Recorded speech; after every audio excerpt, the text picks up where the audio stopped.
Sir इस जगह जो आप स्पेशल इस खास जगह पे लेके आ रहे हैं हम लोग को, इस जगह की खासियत क्या है सर? हमारे एग्रो टूरिज्म का एक अट्रैक्शन है ये, इसको ऑक्सीजन पार्लर कहा जाता है जी। और ऑक्सीजन पार्लर के पीछे क्या रीज़न है सर? रीज़न ये है कि हम सिटी में जब बहुत ही पोल्यूटेड एरिया में रहते हैं तो उस पोल्यूशन की वजह से हमारे रेस्पिरेटरी सिस्टम में बहुत सारे पॉइजनस एलिमेंट रुक जाते हैं, जिसकी वजह से सांस की बहुत सारी बीमारियां हो जाती है। तो उसको लीच आउट करने के लिए हम मोर ऑक्सीजनेटेड एरिया में अगर रहते हैं तो उस इस एरिया को ऑक्सीजन पार्लर कहा जाता है। आप अगर यहाँ पे देखते हो तो ये जो अरिका पाम है, this is the most oxygen releasing plant है। ये यहाँ की उसकी वॉल बनाई गई है। ये अगर श्रब वैरायटी में सबसे ज़्यादा ऑक्सीजन देने वाला प्लांट्स कहा जाता है, उसकी वॉल बनाई है।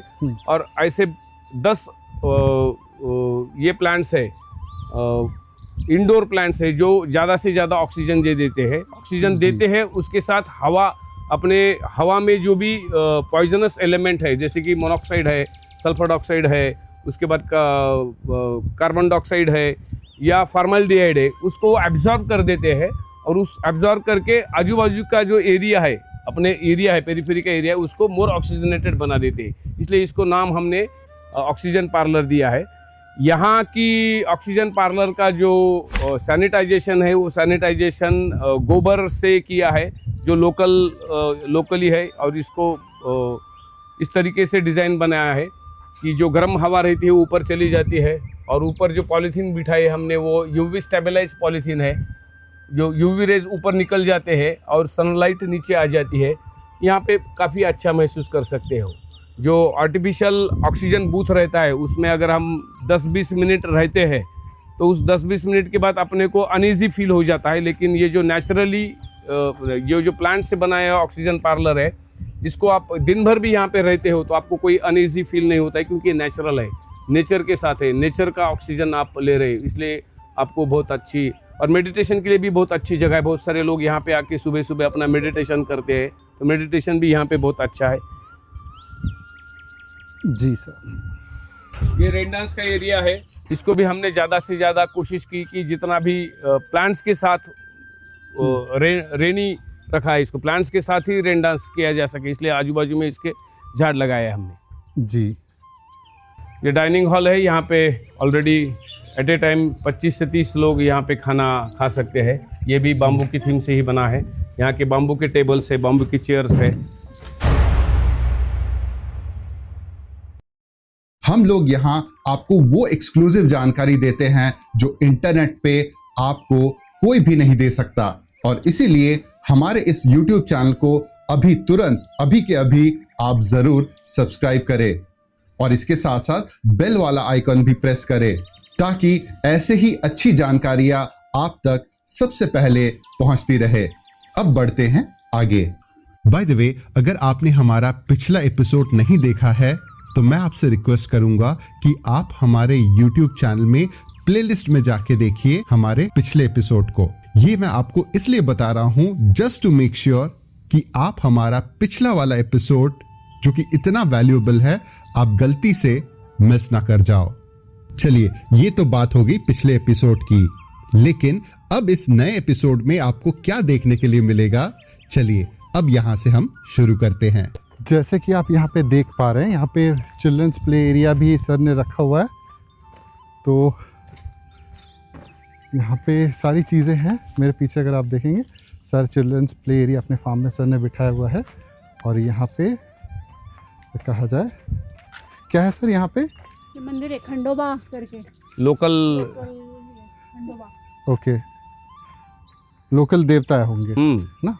यहाँ पे तकरीबन 100 से 150 बच्चे, स्कूल के बच्चे एट ए टाइम खेल सकते हैं, उतनी स्पेसिस जगह है जी। तकरीबन 10,000 स्क्वायर फीट का एरिया है ये, 10,000 स्क्वायर फीट एरिया। इस एरिया में झूले है, स्लाइडर्स है, एडवेंचरस गेम है। वहाँ पे हमने नेचुरल पत्थर का ये एडवेंचर का ये गेम बनाया है। अच्छा मैम, मुझे ये बताइए, ये रंग बिरंगे ये जो पत्थर जो आपने कलर करवाया है, या फिर जिसके ऊपर आप अभी इस वक्त बैठे, ये इतना रंग बिरंगा पहाड़ बनाने का बच्चों के लिए क्या ज़रूरत थी सर मैम आपको? क्या हुआ, जब हम लोग ये एग्रो टूरिज्म बना रहे थे सब, तो बड़े बड़े जो पत्थर हैं वो हम लोगों ने यहाँ पे डंप करवा दिए थे, कि जो भी हम लोगों को यूज़ में नहीं आ रहे थे तो यहाँ पे डंप करवा दिए। फिर ऐसा लगा कि कुछ तो खिलौने के लिए बना सकते हैं हम लोग, तो इसको कलर कर दिया। बच्चों को अट्रैक्टिव कलर्स पसंद है, इसलिए हम लोगों ने ये सब कलर कर दिया। और फिर कलर करने के बाद वो अट्रैक्टिव लगने लगा, फिर बच्चों को वो अट्रैक्शन रहता है कलर का। और फिर कलर पत्थर देखे और फिर पहाड़ जैसा दिखा, तो बच्चे जब स्कूल के बच्चे आते हैं या फैमिली आते हैं, बच्चे आते हैं, तो उनको ऊपर चढ़ने की इच्छा हो जाती है, तो फिर ऊपर चढ़ते हैं। तो बच्चों को एक एडवेंचर लगता है कि चलो रॉक क्लाइंबिंग करेंगे, उसका नाम दे दिया फिर हमने रॉक क्लाइंबिंग करके।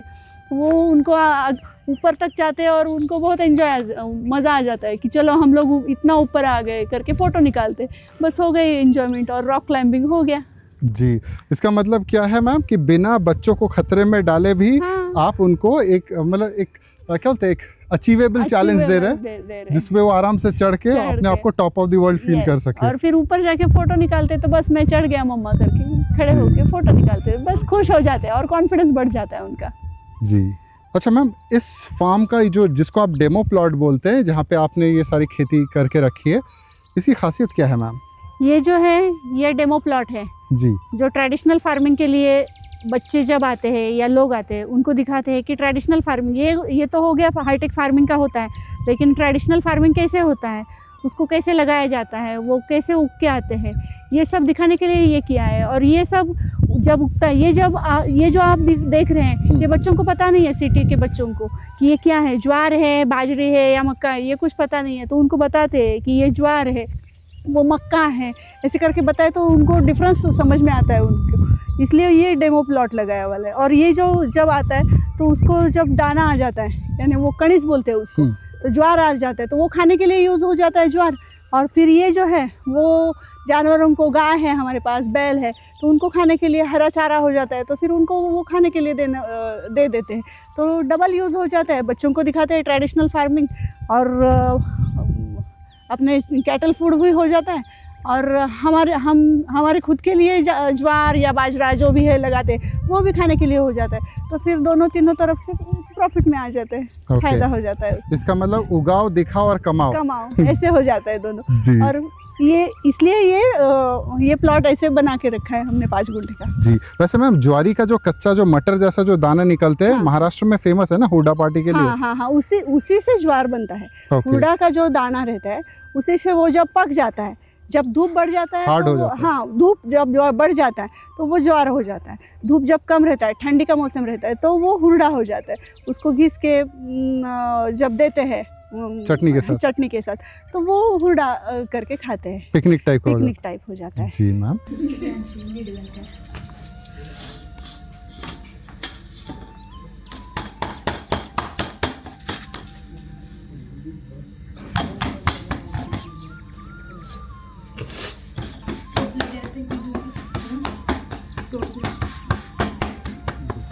ये रहती है हमारी भाकरी, बड़ी वाली इतनी। जी,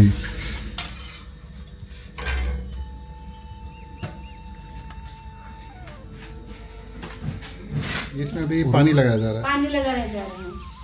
रूरल लोगों की आप अगर एफिशिएंसी देखोगे ना तो बहुत आप हक्का बक्का रह जाओगे। एक लेडीज इसके साथ में जो 2-3 लेडीज काम करती है, एक लेडीज दिन भर में कम से कम 80 से 100 भाकरी बनाती है, कम से कम 100 चपाती बनाती है। एक बार बैठ गई तो जगह पे आप देखो कि वो 100 चपाती बना के ही वहां से उठ जाएगी। वो एनर्जी है रूरल में, स्टेमिना बहुत बढ़िया है। जी, जैसे आपने बताया आप अपने जो इस एग्रो टूरिज्म सेंटर के पावर हाउस किचन को संभालते हैं, तो आपको एक होता है एकदम कहते हैं ना मैम, शुद्ध, अति शुद्ध चीज़ भी लोगों को हजम नहीं होती है।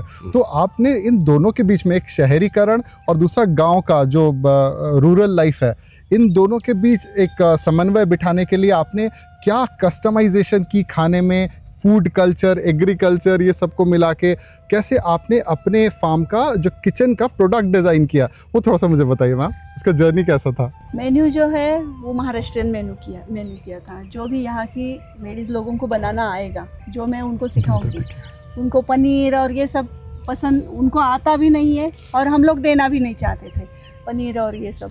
तो महाराष्ट्रियन खाना वो किस तरीके से बनाते हैं वो लेडीज़ लोग, उनके हाथ से मैंने पहले खाया कि वो आप लोग कैसे बनाते हैं और हम लोग कैसे बनाते हैं, और फिर उनको सिखाया कि नहीं अभी सेवगा जो रहता है, ड्रम स्टिक जो रहता है वो कैसे बनाते हैं, आप लोग कैसे बनाते हैं और हम लोग कैसे, उसको वो दोनों मिला के उनको बताया, फिर बना के दिखाया उनको कि नहीं नहीं ऐसे बनाना है। तो फिर एक बार उनको बता दिया तो वो बना देते हैं, तो अच्छे से बनाने ऐसे करके। चपाती भी, उनकी चपाती थोड़ी सी जाड़ी रहती है लेकिन लोगों को पतली पसंद आती है, तो फिर उनको पतली कैसे बनानी है वो सिखा दिया। वो सीखने के लिए तैयार है वो लोग, बस उनको एक गाइड चाहिए, उनको एक मार्गदर्शक चाहिए, तो वो वैसे सिखा दिया तो फिर वो अच्छे से बना लेते हैं और लोगों को पसंद भी आ रहा है। एग्रो टूरिज्म का मेरे लिए सबसे अच्छा मोमेंट ये था कि बहुत सारे ऐसे लोग हैं जो अपनी बड़ी बड़ी कार्स में यहाँ पे आ जाते हैं। हाँ वो भी है। आने के बाद उनका एक एटीट्यूड रहता है कि वो एक सिटी से आए हुए बहुत ही सोफिस्टिकेटेड पर्सन्स हैं, लेकिन यहाँ पे जब इस क्लाइमेट में जब वो डिजॉल्व हो जाते हैं तो फिर अपना पैर का चप्पल बूट निकाल के नीचे बैठ के हम लोगों को बोलते हैं कि हमको अभी खाना परोसो। ये हमारे एग्रो टूरिज्म का सबसे बड़ा अच्छा अचीवमेंट, और हमको बहुत उसका बहुत सेटिस्फैक्शन लगता है कि लोग यहाँ पे आके डिजॉल्व हो जाते हैं इस जगह पे, अपने आप बोलते रहते हैं, बचपन की यादें बताते हैं, हमारे गांव में खेती कैसी थी, हम खेती, मेरे पिताजी कैसे खेती करते थे, हम पहले से खेती वाले। ये बोलने के बाद बहुत अच्छा लगता है कि वो हमको बोलते हैं कि हम खेती से अटैच है, तो इस जगह की वो एक। तो मैडम यहाँ पे लेडीज लोग का ऑब्जर्वेशन क्या है? जेंट्स लोग का तो सर ने बताया, लेडीज लोगों का क्या ऑब्जर्वेशन था? लेडीज लोगों का मुझे बहुत अच्छा लगता है, सिक्योर्ड लगता है, एकदम शांत लगता है और अपने घर जैसा फील करते हैं वो लोग जो भी आते हैं। बस ऐसे हर एक जो जाते समय ऐसे बोलते हैं कि बस हमें ऐसा नहीं लगा कि किसी होटल में आए या किसी दूसरे जगह पे आए, हम हमारे ही घर में आए, हमारे ही खेत में आए, ऐसा फीलिंग दिया उनको। ऐसे नहीं लगता मेरे साथ बात करने के बाद भी कि अरे हम लोग दूसरी जगह, बस मेरी फ्रेंड ही है तू, ऐसे करके वो हिल मिल जाते हैं मेरे से भी और हमारी जगह पे भी। जी बिल्कुल मैम। तो मैम फ्यूचर में जो भी विजिटर्स आपके फार्म पे आएंगे तो उनके लिए आप दोनों का एडवाइस क्या है कि क्या तैयारी अपने तरफ से क्या सोच के आए, क्या करके आए, और क्या यहाँ पे फार्म पे आके ना करे? आने से पहले ये सोचो कि बस हमें वहाँ पे जाना है और खुले आसमान में रहना है। बाकी बाहर का जो फूड है, फास्ट फूड है, वो कुछ नहीं खाना है। बस खेत में बनाया वाला, जैसे गांव में रहता है, चूल्हे के ऊपर की भाकरी, चूल्हे के ऊपर की सब्जी, ये खाना है। बाहर तो हम लोगों को पनीर और ये सब हमेशा कहीं पे भी मिल जाता है, लेकिन ये नहीं मिलेगा आपको। आप ट्राई करिए, हमारे यहाँ पे चूल्हे पे बैठिए, भाकरी बनाइए। हमारे यहाँ पे ऐसी बहुत सारी लेडीज़ आ जाते हैं जब भूड़ा खाने के लिए आ जाते हैं, ऐसे विजिट करने के लिए। जब हमारे यहाँ की मौसी भाकरी बनाती है तो वो खुद उठाती है उनको और मुझे बोलते हैं हम लोगों को भाकरी बनाने के लिए बैठने दीजिए। तो ये सब करिए, बस एंजॉय करिए यहाँ पे आके। रूरल लाइफ जो है वो मस्त एंजॉय करिए, नेचर के साथ रहिए, नेचर जैसा है उसको वैसे ही एक्सेप्ट करिए। चलिए अब मैं आपको बताता हूं कि जो हमारे पेइंग मेंबर्स हैं उनको ऐसा क्या मिल रहा है जो नॉन पेइंग मेंबर्स को नहीं मिल पाएगा। बिना इसके आपका इस इंडस्ट्री में एंटर करना या इस इंडस्ट्री में टिके रहना या फिर इस इंडस्ट्री को डोमिनेट करना, ये तीनों मुश्किल हो जाती हैं। तो देर किस बात की, आज ही हमारे इस मेंबरशिप को तुरंत ज्वाइन कीजिए। इसके अलग अलग लेवल्स है, इनमें से देखिए कि कौन सा आपको ज्यादा सूट करता है और जो लेवल आपको ज्यादा समझ में आए, जिसका कि डिटेल अभी आपको स्क्रीन में दिख रहा है, उसको आप चूज करें और हमारे साथ मेंबर बनके अभी इसी वक्त एक्सेस पाएं। अब आपके ड्रीम्स और रियलिटी के बीच में सिर्फ एक क्लिक का फासला है, तो तुरंत नीचे या ऊपर दिए हुए लिंक को क्लिक करें और एग्रो टूरिज्म के इस मेंबरशिप क्लब को अभी ज्वाइन करें। सर बाय द वे, अभी आपके एग्रो टूरिज्म सेंटर को लेके आपका फ्यूचरिस्टिक प्लान क्या है? नेक्स्ट न्यू बेटर आप क्या करना चाहते हैं अपने फार्म को लेके सर? यहाँ पे जो स्टूडेंट लोग हैं उन लोगों के पहली कक्षा से लेकर ग्रेजुएशन तक एग्रीकल्चर के उनके किताब में जो भी एग्रीकल्चर की जो भी सब्जेक्ट है उस सब्जेक्ट में यहाँ लाना चाहता हूँ। जैसे कि बॉटनिकल गार्डन है,